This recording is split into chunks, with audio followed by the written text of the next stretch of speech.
지난번 리뷰에서 황후를 중독시켰던 향로는 태우가 준 것이었죠. 결국 황후는 서씨 집안도 결국 이익을 위해 존재한다며 다시 황제와 거리를 두려 하는데요. 황후가 된 황제는 태우가 준 향로에 대해 털어놓습니다. 사실 이 향로는 불임을 위한 것으로 이게 황제의 뜻이라는데 황후의 서씨 집안이 막강한 권력을 가지게 된다면 다른 마음을 품게 될 것이라며 태우가 설득했던 것. 이제야 서로의 마음을 알게 된 두 사람. 그 사이 국사는 둘의 영혼 체인지가 가능한 부적을 발견하는데 그녀가 너무 힘들 것을 생각해 빨리 체인지하고 싶다면서 이 사실을 비밀로 해달라는데요. 한편 영혼 체인지가 되고 상대의 입장을 알아가면서 서로 오해도 풀고 있지만 또다시 오해도 쌓이고 있는 상황. 황제가 결국 서씨 집안의 아이를 가지고 싶지 않다는 것. 다음날 소금류는 황제로 변한 황후에게 황제가 사실 좋아하는 것을 좋아한다 말할 수 없다며 과거 이야기를 해주는데요. 황제가 좋아하는 것은 신하 혹은 반대 세력들이 가만두지 않았던 것.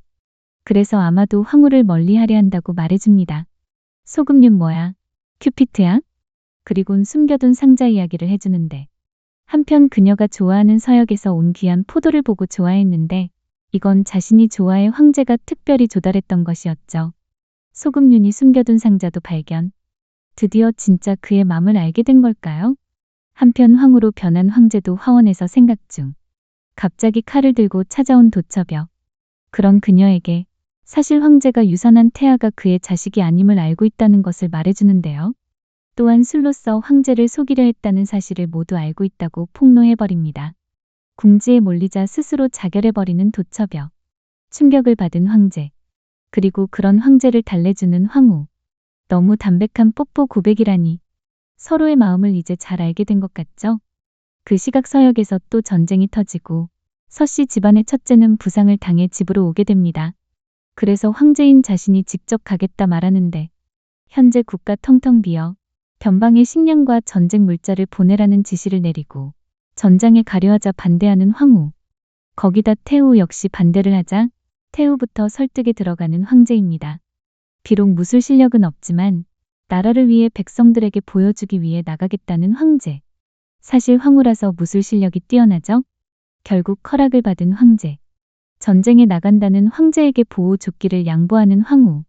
대신 황후가 준비해준 갑옷. 전쟁에 나가는 진짜 황후는 자기 다른 이름이 서철이었다고 하는데요. 과거 황궁에 들어와서 소금윤에게 남자 행세를 했던 그녀였죠. 그리곤 전쟁에 나가도 두른 같은 별을 보고 있을 거라며 걱정 말라 말해주고 드디어 전쟁에 출전하는 황제. 협곡을 지나던 중 매복 중이던 사람들을 발견하고 실력을 제대로 발휘하는 황후 아니 황제.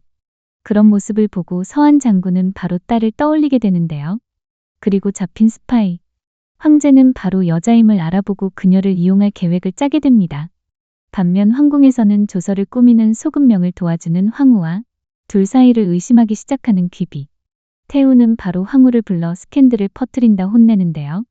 황후를 구하러 가는 이 삼총사. 바로 황제 동생 소금명, 태의 국사. 태우는 셋째 삼촌을 불러 의논 중이었는데 삼총사가 등장해 이상한 미신으로 삼숙을 보내버리고 귀비를 다시 궁지에 몰아버립니다. 생각보다 라이벌들이 너무 독하지 못해요. 이후 황후는 국사에게 전장에 있는 황제의 정쾌를 봐달라고 말하는데 안 좋다고 말하는 구사. 그 시각 전장에서 황제는 눈이 오자 눈을 막고 있는데 장군 서한은 황제 뒤에서 딸 이름 서옥을 부르자 모르고 대답해버린 그. 아니 너무 많은 사람들이 알고 있는 거 아닌가요? 아빠에게 걸려버리고 사실대로 말한 서옥. 그나저나 잡힌 여자의 정체를 알게 되는데 그녀는 사실 동생에게 왕위를 빼앗긴 달달의 전 여왕 홀라. 여왕의 다시 왕위를 빼앗는 것을 소금윤이 도와주고 양국의 평화를 약속까지 하게 됩니다. 이 소식을 듣게 된 황후. 위험한 황제 때문에 걱정을 하는데 장국 아복군을 설득하는 소금윤. 아복군은 달달의 왕에게 가 계획대로 거짓 정보를 알리게 되고 그 후 비밀 통로를 통해 달달에 도착한 황제와 여왕. 여왕은 그렇게 다시 왕위를 찾게 됩니다. 한편 황제가 개선한다고 기뻐하는 소금명인데요. 각각의 신하들은 황후와 소금명이 수상했다고 말하죠. 사이가 불륜과 비슷하다며 황후에게 금종령을 내리라는데 그때 황제에게 온 황후의 편지. 황후 보고 싶은 마음의 홀라를 보고 착각할 정도인데요. 그 시각 황후는 황제 동생 소금명과 나쁜 소문으로 인해 신하들이 황후를 감금하라고 하자 그걸 신하들이 어찌하냐며 분명 스파이가 있을 것이라 말하고 공공들을 범인으로 잡아 죽여버립니다. 역시 숨겨진 황제 파워인가요? 한편 전쟁이 끝나고 평화를 약속한 황제. 달달여왕 홀라와도 친구로 잘 지내자고 하는 황제인데요. 눈이 너무 많이 와 바로 황궁으로 갈 수 없는 상황. 하필 12월 31일 멀리서 서로를 그리워하는 황제와 황후. 그 후 아니 좀 황당한데 갑자기 황후의 임신 2개월. 황제가 전쟁 나간 지 6개월인데 태우도 어이상실. 분명 황후가 소금명의 아이를 임신했다는 건데 결백을 증명할 길이 없는 황후. 시기가 너무 이상하잖아. 태우가 낙태약을 먹이려는데 소금명은 나서서 자신의 아이라고 말하는데요. 오마이갓. 황제가 돌아와서 뭔가 해결할 시간을 끌려는 것 같죠? 일단 황후는 그렇게 모면하지만 황후에게 낙태약을 주려고 온 양미인은 황후의 글씨체를 보고 진짜 황후가 아닌 황제임을 알아차립니다. 이렇게 되면 진짜 많은 사람들이 알아버리는 건데요. 양미인이 황후가 황제인 걸 눈치채고 귀비한테도 귀뜸을 해주자 귀비 역시 아부를 시작하고 이제 드디어 황궁으로 돌아오는 황제. 아빠에게는 무사히 돌아오라 인사를 하고 떠나게 됩니다. 박차를 가해가지만 너무 힘든 부하들. 그들에게 쉬라고 말하며 먼저 출발하는 황제인데요. 황후가 지금 공경에 처했다는 사실을 알고 달려간 것이죠. 그리고 드디어 재회. 서역에서 경험했던 것을 보여주고자 거기 씨앗을 가져온 황제.